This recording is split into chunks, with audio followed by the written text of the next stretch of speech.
오늘은 하나님이 그 길을 아시며 이런 제목의 말씀 함께 나누겠습니다. 우리가 지난 시간에 욥이 이제 논쟁을 마치면서 하나님을 찬양했다 이런 내용을 함께 나누었죠. 그러면 이제 하나님을 찬양을 했으니까 모든 것이 다 해피엔딩으로 끝났을까요? 그렇지가 않습니다. 욥은 하나님을 향해 찬양을 올려드리기는 했지만 아직 하나님을 향해서 또 친구들에 대한 그 서운한 마음이 남아 있습니다. 할 말이 남아 있다라는 말이죠. 그런 점에서 보면 욥은 참 인간적입니다. 우리와 비슷하기 때문입니다. 오늘 우리 예배에 아름다운 찬양 올려주신 우리 찬양대에게도 그렇게 한번 물어볼까요? 찬양 예배 이렇게 잘 마친 다음에 다툼이 없나요? 이렇게 직설적으로 물어보면 안 되는데 아마 열심히 그리고 최선을 다해서 준비해서 찬양 올려드린 다음에도 어쩌면 서로 간에 문제가 있을 수가 있을 겁니다. 왜 테너 목소리가 작냐, 챔버는 왜 조율이 안 됐냐, 또 무슨 피아노와 오르간은 왜 소리가 크냐, 뭐 이런저런 소리들 나올 수 있을 거예요. 욥도 마찬가지입니다. 하나님을 힘차게 찬양을 했지만 아직 자기 마음에는 하나님에 대한 어떤 그 해결되지 않는 질문이 있고 그리고 친구들에 대한 서운한 마음이 그대로 있습니다. 그래서 27장에 보게 되면 그런 하나님에 대한 서운함과 친구들에 대한 비판의 이야기가 소개됩니다. 그런데 오늘 우리가 읽은 28장으로 넘어오게 되면 이 친구들에 대한 비판 대신에 지혜에 대한 이야기를 하게 됩니다. 지혜가 어디에 있냐 이런 이야기를 하는 것이죠. 일종의 지혜에 대한 찬양이라고 할 수 있는데 왜 욥이 이 지혜에 대한 이야기를 언급하고 있을까요? 이 친구들이 자기들이 모든 지혜를 다 가지고 있는 것처럼 독차지하고 있는 것처럼 말했기 때문입니다. 친구들은 지혜를 다 소유하고 있어서 욥이 당한 고난을 잘 안다 이렇게 이야기했단 말이죠. 바로 그런 친구들을 향하여 욥이 지금 말하고 싶은 겁니다. 지혜란 그런 거 아니다. 지혜란 그런 게 아니다. 이 이야기를 들려주는 것이죠. 그러면 욥이 말하려고 하는 이 지혜의 핵심이 뭐냐? 사람이 지혜를 소유할 수 없다. 이게 욥이 말하고 싶은 내용의 핵심입니다. 28장 3절에 욥이 이렇게 말합니다. 사람은 어둠을 뚫고 모든 것을 끝까지 탐지하여 어둠과 죽음의 그늘에 있는 광석도 탐지하되. 이게 무슨 말입니까? 사실 사람은 무엇이든지 원하는 것은 소유하고 많은 그런 엄청난 소유욕이 있다는 거예요. 뭔가 자기가 원하는 것은 손에 줄 때까지 최선을 다해가지고 그것을 자기 것으로 만드는 능력을 발휘한다는 거죠. 그래서 땅속에 그 어두컴컴한 곳에 숨겨져 있는 반짝반짝하는 거 있잖아요.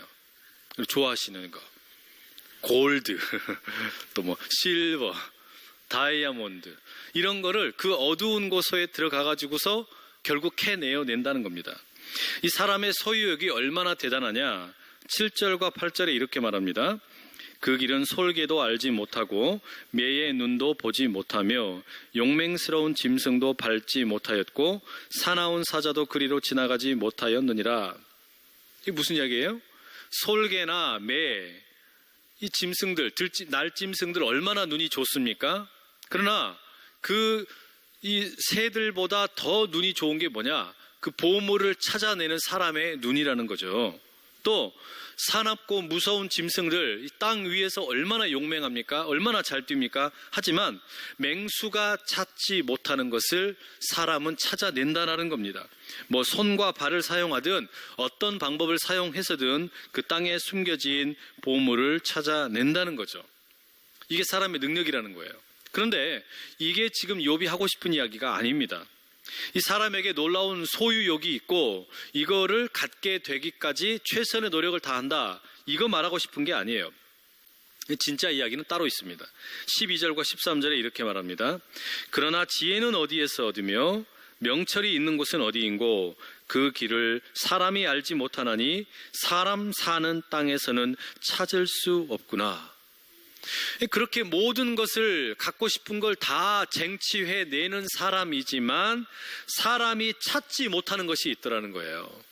그 눈을 치켜뜨고 땅속을 파대면서 그렇게 헤매지만 찾지 못하는 것, 그게 지혜라는 겁니다. 아무리 좋은 눈을 가지고 있어도 발견할 수 없는 것이고 결코 소유할 수 없는 것, 이 지혜는 사람 사는 곳에서는 결코 찾을 수 없다. 이게 오늘 성경의 말씀입니다. 여러분 정말로 그런 것 같지 않으세요? 우리 사람이 마음만 먹으면 모든 것을 할 수 있고 또 모든 것을 소유할 수 있는 그런 위대한 존재입니다. 더욱이나 이 과학이 발전을 하면서 우리가 못할 것이 없는 그런 세상에 살고 있습니다. 그런데 이런 위대한 과학의 기술이 과연 우리에게 지혜도 줄 수 있느냐? 우리가 원하는 걸 다 소유할 수 있는 엄청난 능력을 갖게 되었지만, 그러나 이런 지혜가 과연 우리에게 과학이 우리에게 지혜를 줄 수 있느냐? 이렇게 묻게 된다라는 말이죠. 과학이 정말 우리에게 지혜까지 줄 수 있을까요? 오늘 성경은 말합니다. No! 아니라고 말하는 거예요. 28장 14절 이렇게 말하죠. 깊은 물이 이르기를 내 속에 있지 아니하다 하며 바다가 이르기를 나와 함께 있지 아니하다 하느니라. 이게 무슨 말이냐면 사람이 자연 세계를 뒤지고 또 뒤지고 탐험을 합니다. 하지만 깊은 물속으로 들어가든지 바다로 들어가든지 거기에 지혜가 없더라는 겁니다. 우리가 바다를 탐험하고 심지어 우주를 헤엄치고 또 사람의 작은 몸을 헤엄치고 다닌다고 할지라도 거기에 지혜가 없습니다. 그러면 왜 우리가 자연 세계를 구석구석 뒤지고 다니고 과학이 발전하고 수없이 많은 것을 소유하게 되면서도 이 지혜를 발견하지 못할까요? 21절과 22절에 이렇게 말합니다. 모든 생물의 눈에 숨겨졌고 공중의 새에게 가려졌으며 멸망과 사망도 이르기를 우리가 귀로 그 소문은 들었다 하느니라. 우리 살아있는 모든 생물은 눈이 있는데, 그래서 우리가 이 눈을 가지고 사물을 볼 수는 있는데, 그러나 지혜를 볼 수 있는 눈이 없다라는 겁니다. 우리가 가지고 있는 이 눈으로는 지혜를 찾을 수가 없다라는 거죠. 갖고 싶은 것을 쟁취해내는 눈은 있지만 지혜를 보는 눈이 없다. 그러면 죽음은 어떻습니까? 멸망이나 사망은 어떻습니까? 사람들 가운데 이런 분들 계세요. 세상 사는 게 힘드니까, 참 너무 어리석은 것 같으니까, 다 이 세상 살이는 어리석으니까 죽는 것이 제일 지혜로운 거다. 그렇게 생각하는 분들 종종 계시죠? 그런데 죽음이 뭐라고 대답합니까? 우리에게 지혜 없어. 나도 그것은 소문으로만 들었어. 성경의 말씀이 그거예요. 이 세상 수없이 많은 사물들에게 눈이 있지만 지혜를 보는 눈이 없고, 죽음도 지혜에 대한 소문만 들었다. 결론이 뭡니까? 아무리 귀한 것을 우리가 얻는다고 할지라도 거기에서 지혜는 없다라는 말입니다. 사람들이 갖고 싶은 것을 다 가질 수 있다고 해도 지혜를 가질 수는 없다라는 말이에요. 우리가 모든 것을 다 볼 수 있지만 지혜를 보는 눈이 없다. 과학이 무진장 발전을 해도 지혜를 과학이 우리에게 선물로 줄 수는 없다. 이거 아닙니까? 이렇게 이야기를 해놓고 난 다음에 욥이 이제 23절 이렇게 해답을 들려줍니다. 하나님이 그 길을 아시며 있는 곳을 아시나니. 하나님이 그 길을 아시며 하나님이 지혜를 갖고 계신 줄로 믿습니다. 지혜는 하나님의 소유라는 거예요.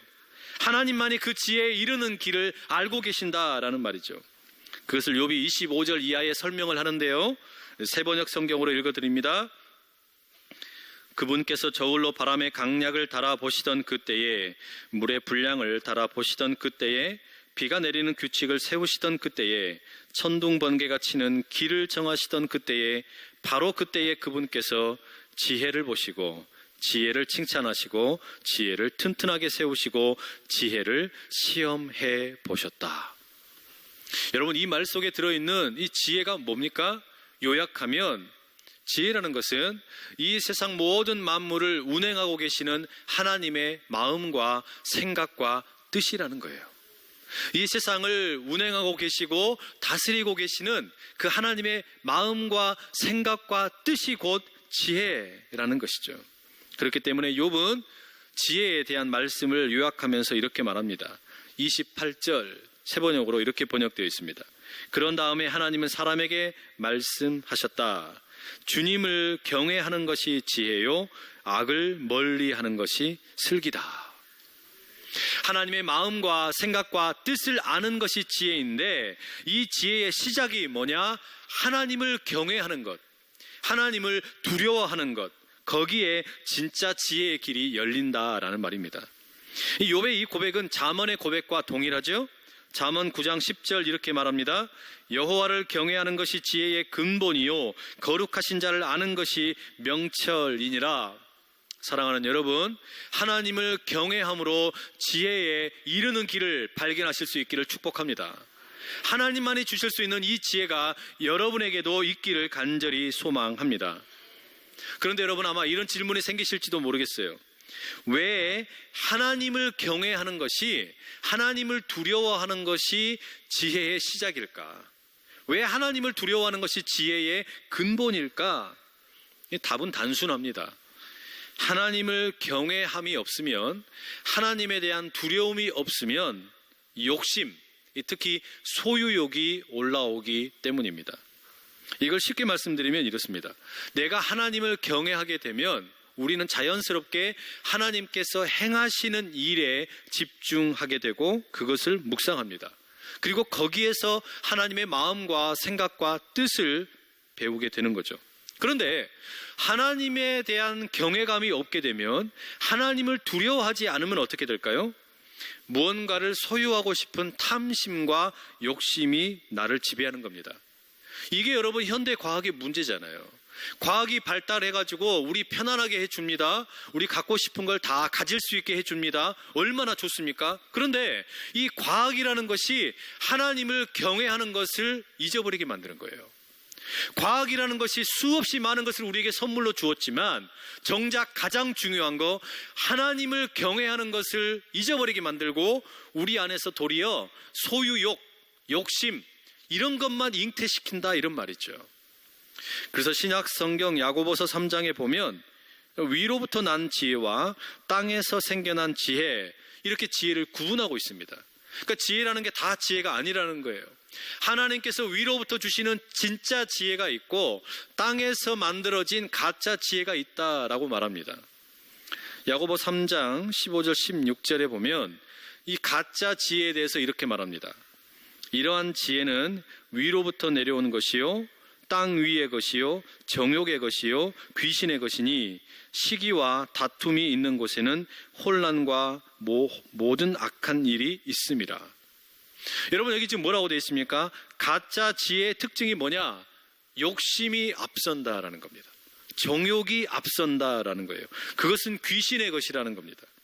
이렇게 소유하고 싶은 마음, 욕심에 내가 지배를 당하게 되면 그 마음이 자리하고 있기 때문에 아무리 내가 지혜로운 것 같지만 사실은 어때요? 그 행하는 일들이 다 시기와 다툼과 혼란과 악한 일만 가득하게 된다라는 거죠. 그렇기 때문에 여러분, 지금 우리가 이 시대를 살아가는 동안에 제일 필요한 게 뭘까요? 우리가 이제 수능 시험을 앞두고 있는 자녀들이 있어요. 한 열흘 남겨놓고 있습니다. 이 수능을 앞둔 자녀들에게 정말 필요한 게 뭡니까? 결혼을 앞두고 있는 자녀들에게 필요한 게 뭡니까? 취업을 앞두고 있는 이들에게 필요한 게 뭡니까? 승진을 앞두고 있는 이들에게 필요한 게 뭡니까? 사업의 새로운 계획을 준비하고 있는 이들에게 필요한 게 뭡니까? 가짜 지혜가 아니라 진짜 지혜인 줄로 믿습니다. 하나님을 두려워함으로 성결함을 가지고 하나님께서 주시는 진짜 지혜가 우리를 살게 할 줄로 믿습니다. 왜 그렇습니까? 가짜 지혜를 가지고 사는 사람들, 지금 여러분 펼쳐지는 꼴을 보십시오. 결국 다 드러나는 거예요. 결국 떵떵거리고 자랑하던 거 고꾸라지고 창피하고 얼마나 부끄러운 꼴이 되어버렸습니까? 그러나 진짜 지혜를 경험하고 살아가는 사람들, 별 볼 일 없는 것처럼 보이지만 하나님께서 들어 사용하셔서 가장 빛나게 해주실 줄로 믿습니다. 이 믿음을 우리가 가져야 된다는 말이에요. 그래서 여러분, 진짜 지혜가 우리에게 필요한 것이죠. 그런데 우리에게 지금 필요한 이 진짜 지혜, 어떻게 이것을 우리가 경험할 수 있겠습니까? 오늘은 두 가지를 꼭 말씀드리고 싶습니다. 첫째는 우리가 성경을 많이 읽는 것도 중요하지만 이 성경을 어떻게 읽을 것이냐라는 게 더 중요합니다. 이게 이 신앙생활을 열심히 하는 분들에게 나타나는 문제예요. 신앙생활 열심히 하기 때문에 우리 성경 많이 읽습니다. 예배도 많이 드려요. 또 기도도 많이 해요. 그런데 우리가 이렇게 말씀을 묵상하고 큐티하고 할 때 도대체 우리가 무엇에 집중하느냐라는 거예요. 내가 성경을 읽기는 읽는데 이 성경 읽기를 통해서 나는 무엇에 집중하고 있느냐? 이 상당히 조심스러운 이야기지만 많은 경우에 우리가 성경을 읽을 때 내가 무엇을 할 것인지 여기에다 초점을 맞추는 경우가 참 많아요. 내가 뭐 할 수 있을까? 내가 무엇을 할까? 여기에가 성경 읽기에 초점이 맞추어져 있습니다. 근데 예를 들어보죠. 이 다윗과 골리앗이 싸우는 사무엘상 17장 말씀, 우리가 잘 아는 이야기입니다. 그렇죠? 자, 이 말씀을 읽고 난 다음에 묵상을 합니다. 근데 적용을 어떻게 하냐? 골리앗이랑 싸워서 이긴 다윗을 보니까 와, 다윗은 물맷돌 5개를 기가 막히게 돌렸네. 나도 그게 필요하겠다. 그래서 다윗이 어린 시절 양을 칠 때 들짐승들 물리치기 위해서 물맷돌 연습 엄청나게 했을 것이고, 그렇게 연습을 많이 했기 때문에 골리앗과 싸울 때 하나 핑 던져가지고 어떻게 된 거예요? 이마를 확 박아버렸다. 그래서 이겼다. 그러니 나도 지금부터 나만의 물맷돌을 좀 개발해야겠다. 준비하고 적용해야겠다. 여러분, 이렇게 읽는 분들이 참 많습니다. 물론 이렇게 읽을 수도 있죠. 그런데 가만히 보세요. 이렇게 성경 읽을 때 도대체 우리에게 하나님께서 행하신 일이라는 게 뭡니까? 그 장면에서 하나님이 하신 일이 도대체 뭐냐고요? 아무것도 없어요. 그저 남는 것은 나도 그러면 다윗처럼 열심히 연습해가지고 저런 스킬을 익혀야지, 이렇게 묵상을 한단 말이에요. 근데 이것은 뭐와 똑같습니까? 세상이 말하는 스펙이랑 다를 게 하나도 없어요.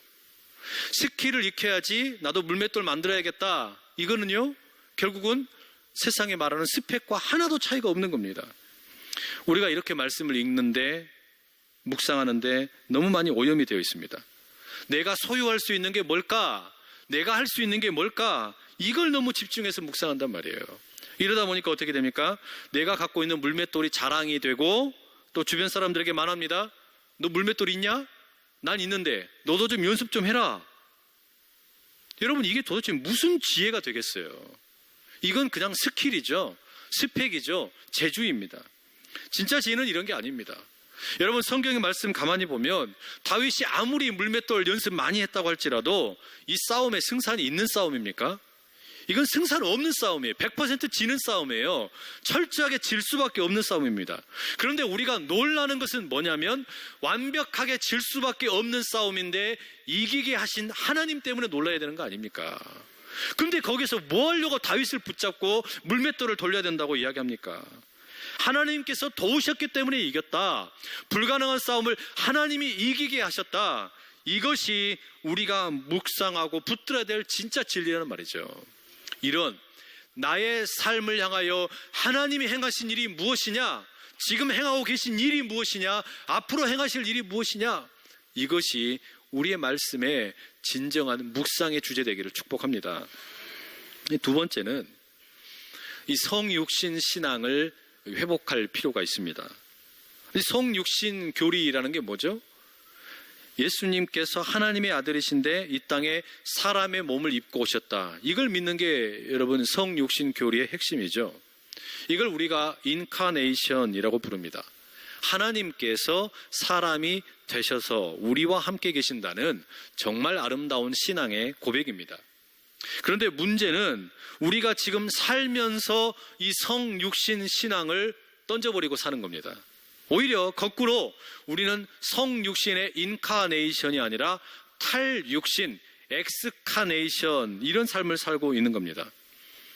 본래 이 탈육신이라는 말은 엑스카네이션, 이것은 이 죽은 사람의 몸에서 이 뼈만 남겨놓고 이 살점과 장기를 다 제거해내는 고대 풍습을 말합니다. 이게 왜 이렇게 했냐면 고향으로부터 멀리 떨어져 있던 사람이 갑자기 죽게 되었을 때 이 사람의 몸을 다 가지고 올 수가 없으니까, 그 죽은 몸을 가지고 올 수 없으니까 어떻게 합니까? 뼈만 가지고 오는 겁니다. 그렇게 뼈만 추려내는 걸 가리켜서 우리가 탈육신이라고 불렀어요. 이게 나쁠 게 없죠. 근데 문제는 이 탈육신이라는 것이 지금 우리가 살고 있는 세상을 지배하고 있는 패러다임이고 우리 신앙생활을 병들게 하는 패러다임이기 때문입니다. 예를 들면 이런 겁니다. 과학이 발달하고 찾아오는 위기가 어떤 위기가 찾아오냐? 영화배우 짐 캐리가 이런 말을 했어요. 가까운 미래에 우리는 기계를 사용해서만 의사소통을 할 것이다. 미래가 점점 이제 우리에게 어떤 일을 하게 만드냐면 기계를 통해서만 통화하고 대화하게 만들 거라는 거예요. 실제로 지금 여러분 그런 일이 벌어지고 있죠.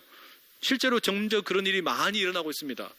사람들이 얼굴과 얼굴을 마주하고 대화하는 일이 점점 줄어들고 있고 기계를 사용하죠. 또 사람들과 함께 밥을 안 먹고 혼밥 쪽이 늘어가고 있어요. 또 실제로 사는 곳은 원룸, 자그마한 곳에 살면서 인터넷 게임의 세계에 빠져가지고 거기에서는 내가 왕이 되고 커다란 궁궐을 짓고 살고 있는 겁니다. 또 자녀들과 식사하는 자리, 부모님들과 자녀가 함께 밥 먹는 자리 얼마나 있습니까? 자녀들이 다 집에 가면은 방으로 들어가 버리죠. 이게 뭡니까? 이게 탈육신적인 삶이에요. 예전에는 이러지 않았지 않습니까? 예전에는 좋든 싫든 함께 모여서 밥 먹고 서로 마주보면서 이야기하고 살갗이 닿고 이게 여러분 성육신적인 삶이란 말이에요. 서로가 몸의 이 생각, 이 머리의 생각이 몸으로 들어와서 그렇게 함께 주고받은 이게 대화였는데 이게 사라지고 있는 거예요. 신앙생활도 마찬가지입니다. 머리로는 하나님을 많이 압니다. 하나님에 대한 지식이 충만합니다. 그런데 이 하나님에 대한 지식이 몸으로 내려가질 않는 거예요. 손과 발로 내려가지를 않습니다. 이게 뭡니까? 주일과 평일이 구분되어 있고 성경의 말씀과 내 삶의 일터가 구분되어 있고 또 예배와 일상이 구분되어 있고 완전히 다르게 사는 거예요. 이게 탈육신적인 신앙생활이에요. 성육신적인 신앙생활 되려면 어떻게 됩니까? 하나님을 만난 걸 가지고 가서 이 하나님에 대한 지식이 나의 삶에 몸이 되어 실제로 살아내야 그게 성육신적인 삶이 되는 거 아니겠어요? 그런데 우리는 지금 어떤 신앙생활 하는 거냐면 머리는 엄청나게 큰데 몸은 왜소한 쭈꾸미 같은 신앙생활을 하고 있는 겁니다. 쭈꾸미 보세요. 대갈통은 엄청 큰데 달려있는 발은 조그마하잖아요. 쭈꾸미에게 미안하네요. 이런 신앙생활을 가리켜서 야고보서 2장 26절 이렇게 말합니다. 영혼 없는 몸이 죽은 것 같이 행함이 없는 믿음은 죽은 것이니라. 이게 무슨 말입니까? 우리가 정말로 하나님을 경외하는 삶, 정말 지혜를 구하는 삶을 산다라는 것은 하나님께서 나를 위하여 행하신 일, 그것에 중점을 두고 거기에 집중하는 것이고, 그리고 내 머릿속에 신앙을 가지고만 있는 게 아니라 손과 발로 내려와서 살아가는 것, 이게 정말 진짜 진정한 신앙생활이라는 말이죠. 그렇기 때문에 오늘 여러분 모두에게 도전하고 싶습니다. 여러분, 우리가 이런 지혜를 구하며 살 수 있기를 간절히 소원합니다. 하나님을 경외한다는 것, 하나님의 지혜를 구한다는 것 다른 거 아닙니다. 내가 뭔가 할 수 있는 것을 찾기 이전에 하나님께서 행하신 일에 집중을 하고, 그렇기 때문에 그것을 내가 알았다면 이제 이것을 나의 손과 발로 흘려보내는, 그것이 내 살이 되고 피가 되는 그런 지혜가 충만하기를 간절히 축복합니다. 야고보서 1장 5절 이렇게 말합니다. 너희 중에 누구든지 지혜가 부족하거든 모든 사람에게 후히 주시고 꾸짖지 아니하시는 하나님께 구하라. 그리하면 주시리라. 우리 시간에 이 말씀 부여잡고 한번 같이 기도하며 나가십시다.